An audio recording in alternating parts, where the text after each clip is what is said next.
Chechnya के अख्तम special force के commander lieutenant general आप्ती अलाउद्दीनोव ने कहा कि इस युद्ध में वो ईरान के साथ हैं। अगर जरूरत पड़ेगी तो वो खुद भी ईरान की जमीन पर जाकर लड़ने के लिए तैयार हैं। लेफ्टिनेंट जनरल आप्ती अलाउद्दीनोव को चेचन लीडर रमजान कादिरव का कमांडर नंबर 1 कहा जाता है।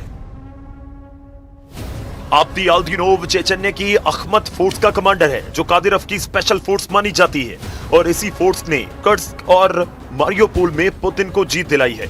यही वजह है कि आप्ती अलाउद्दीनोव कर्स्क का किल कमांडर कहा जाता है, और यही किल कमांडर अब ईरान में पहुंचकर अमेरिकी मरीन का सबसे बड़ा खौफ बनने को तैयार है। चेचन्या की फौज कैसे लड़ती है, इसके वीडियो लोगों ने यूक्रेन में देखे हैं।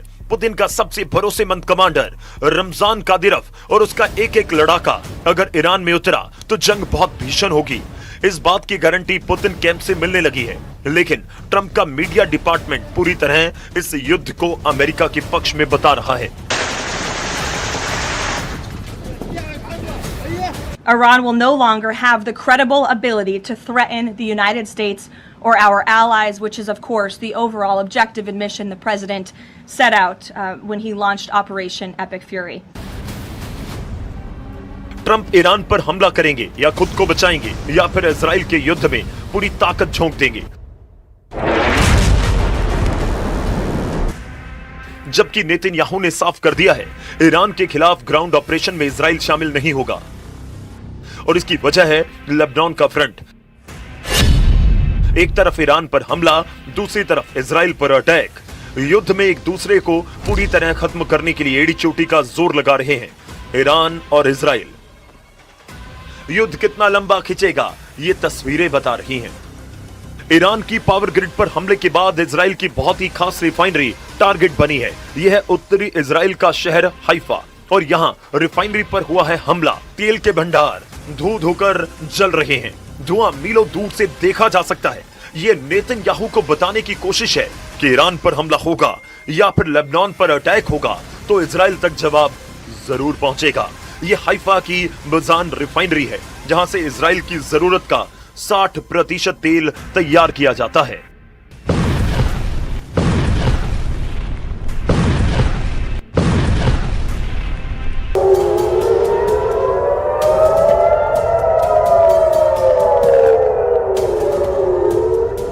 इजराइल की सरकार का दावा है कि हाइफा की रिफाइनरी को ज्यादा नुकसान नहीं पहुंचा और तेल की सप्लाई पर कोई असर नहीं पड़ेगा। यही वजह है कि ईरान को रोकने के लिए अब ट्रंप उसकी जमीन पर उतरकर लड़ना चाहते हैं। इसके लिए अमेरिका के 50,000 सैनिक तैयार भी कर दिए गए हैं। ईरान की सेना ने कहा कि फारस की खाड़ी और हॉर्मुज के समुद्री गलियारे में अमेरिका की फौज पहुंची तो वो शार्क मछलियों का खाना बन जाएगी। ईरान की नौसेना ने कहा कि जिस तरह उसके जहाज को अमेरिका की पनडुब्बी ने श्रीलंका के पास डुबोया था, उसी तरह अमेरिका के जहाजों को ओमान की खाड़ी में डुबो देंगे।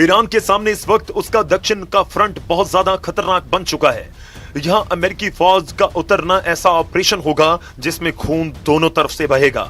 इस बात की गारंटी डोनाल्ड ट्रंप और ईरान दोनों तरफ से दी जा रही है, लेकिन ईरान की वार्निंग ऐसी है जिसे ट्रंप और उनके कमांडरों को बहुत ही गंभीरता से लेना होगा।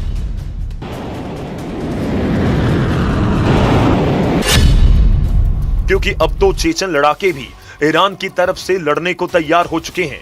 पुतिन अब खुद इस युद्ध को कंट्रोल करने के लिए उतर चुके हैं। इस युद्ध में तुर्की पर भी सबकी नजरें हैं और एर्दोआन ने अरब देशों से कहा है कि वो इस युद्ध में शामिल ना हो।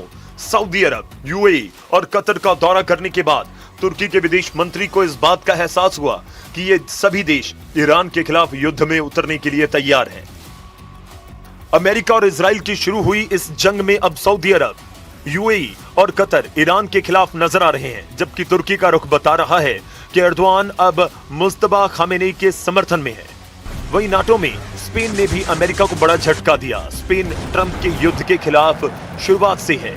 अब स्पेन ने कहा है कि वो अपने हवाई अड्डे और आसमान का इस्तेमाल इस युद्ध के लिए नहीं करने देगा।